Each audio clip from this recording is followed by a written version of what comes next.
এদিকে নারী ফুটবলারদের সংবর্ধনার আয়োজন সম্পর্কে জানেন না অনেক ফুটবল ভক্ত। তাদের দাবি গভীর রাতে আয়োজন না করে সুবিধাজনক সময়ে এই আয়োজন করলে অনুষ্ঠানটি সবাই দেখতে পারতেন।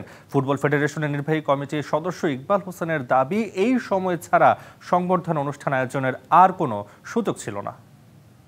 যেহেতু মেয়েরা কালকে সকালে আপনার কিছু মেয়ে চলে যাবে ভুটানে, তার এছাড়া আমাদের কোনো ওয়েস ছিল না।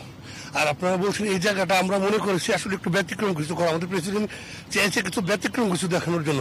তো আমি মনে করি যে যাই হচ্ছে আজকে এটা সীমিত আকারে হচ্ছে। জানতাম হয়তো মানুষের মুখে শুনছি, আসছি, আরো দিন হইলে আরো মানুষ আসতো, মেলা মানুষ ঘুরে গেছে, আইসা ঘুরে গেছে, বলছে যে হবে না।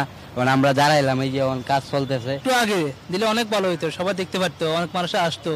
এখন যেহেতু এত রাত দিছে 2টার দিকে, অনেক মানুষটা এখান থেকে চলে যাবে, অনেক মানুষ দেখতো না।